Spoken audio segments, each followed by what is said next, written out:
What's going on? Welcome back. Welcome back to another day. And we're going to talk about a subject that this isn't like an attack on other trainers and how they do things. This is just something I have learned. So please don't come attacking me. I'm not trying to attack you. Okay. This is something I have learned throughout the years of training dogs that I have learned, and I have learned from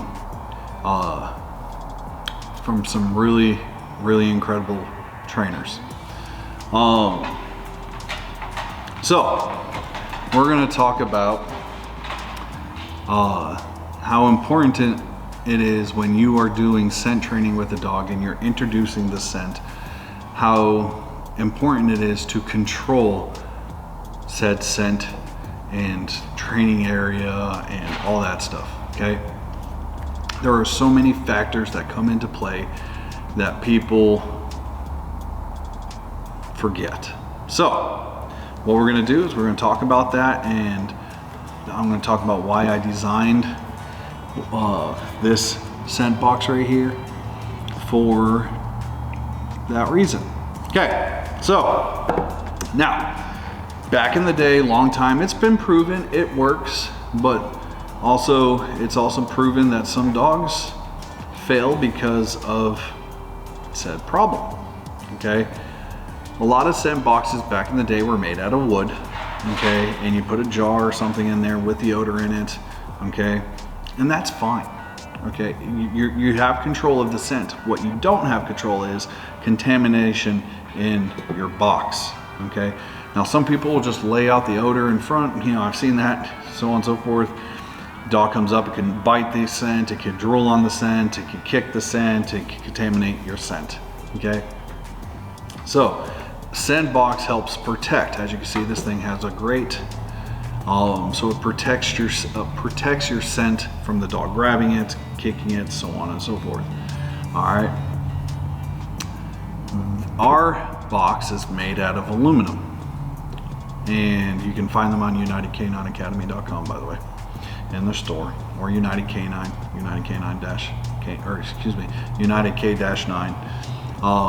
We have a lot of domains all pointing to the same site. But we decided to design one out of aluminum, and I've learned this from the military.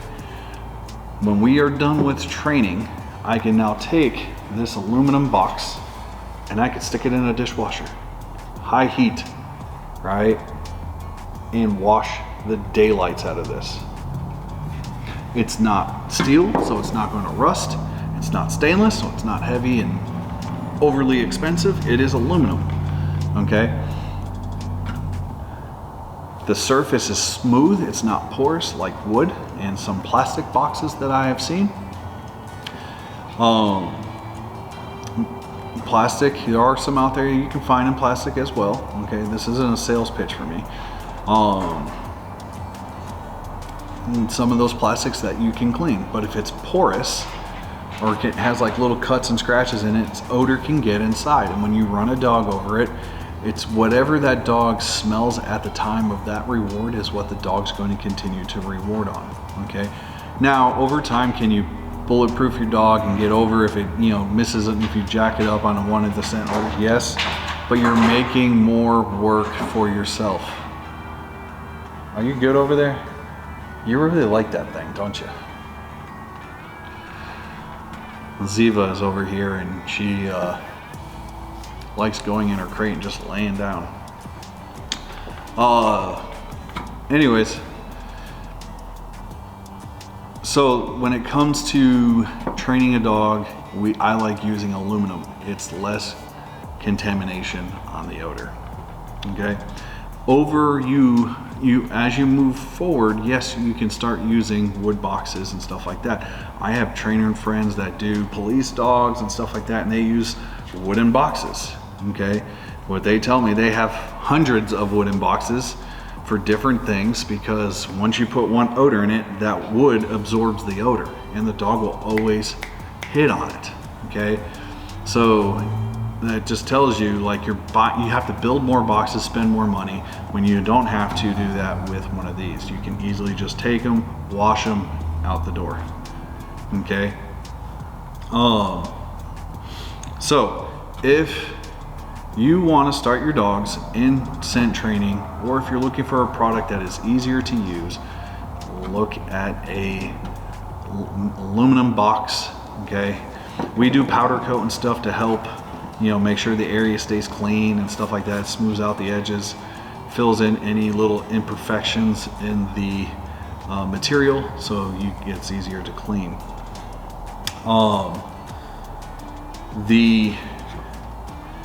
When you clean them, high heat, okay, and use a disinfectant soap that is not scented.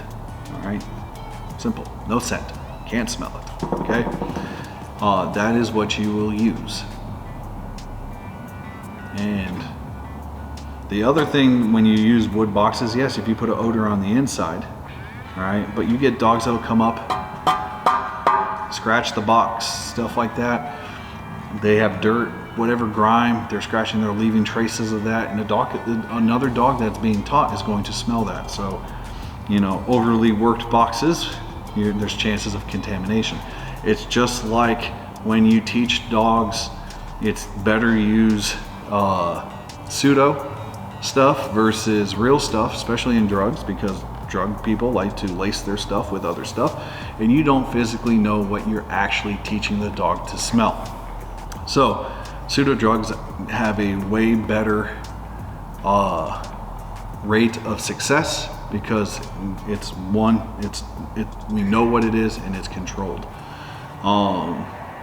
So this is actually our stage 1, okay, and it's simple. You just put your odor down, put it over it, and it's protected. Okay, that's simple. We have other types of trays for scent 2. It's just elongated. This is when you want to teach a dog how to. Let's see if I can get this one out of here.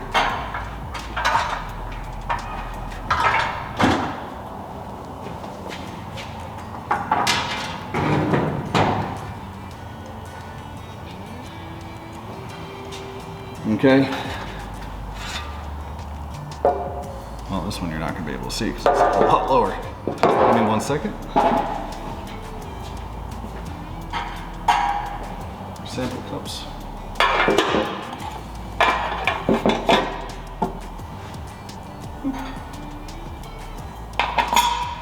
Okay. So these are used to present the dog into different odors. All right.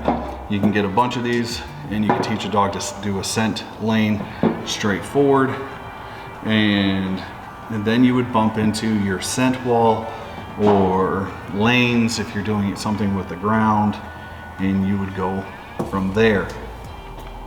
So, but everything we make is out of aluminum. We are going to be launching a scent wheel, basically a stand with some rods and legs, and you can spin it, and it'll have a bunch of little cups on here that you can put your odor in, so on and so forth.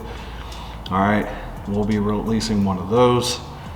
And then we are going to be making scent walls in aluminum as well.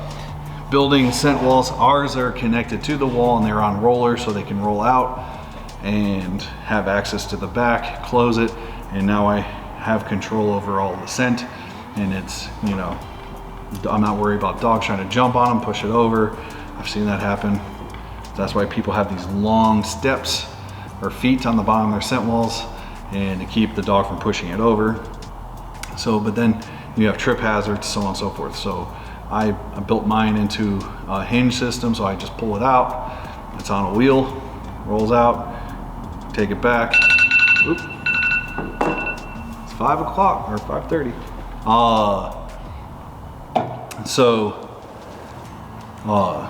And then I can close it, and the odor is protected behind it, and we use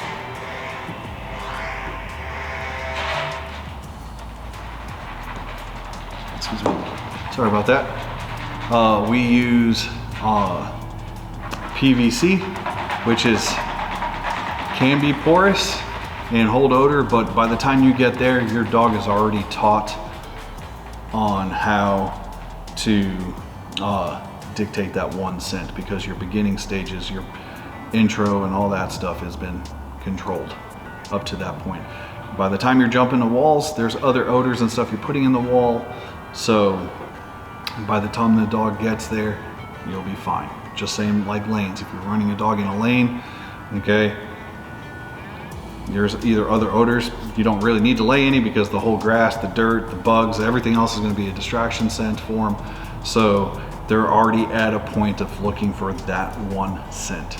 So do we need to make them in aluminum? No. You'd be fine making them in wood, but we're going to make them in aluminum. For the easy is they're easier to clean, they're easier to keep nice, and they're actually going to be a lot lighter than the wood ones that we have. So it's just easier to move, easier, and they'll last a lot longer than wood. If you train outside, or if you have, you know, indoor technically, but humid environment, stuff like that, wood warps. One of ours is already starting to warp. So that's why I choose to go aluminum over wood or certain plastics. And these are very cost effective. I think one box on our website's like 60 some bucks, 65, 68, somewhere there. Probably around between 60 to 80 bucks. It probably is gonna dictate. I don't know the price off the top of my hand, but I will go look real quick, and when I edit this video, and I'll drop that price right here. All right. Now obviously when you might see this video, that also might dictate on how much they actually are, because who knows what they will be with the way inflation is going in today's world. So if you guys have any questions or anything about scent boxes or our products, give me a call. Ask for Craig if you get anybody else but me answering the phone. I am my own secretary. Yep. So if you call that number, you'll get straight to me. Maybe down the road, I might need somebody to help me out with that one. But if you have questions or something, feel free to give me a call. I think that's it. Y'all have a good one, and I will see you guys in the next one.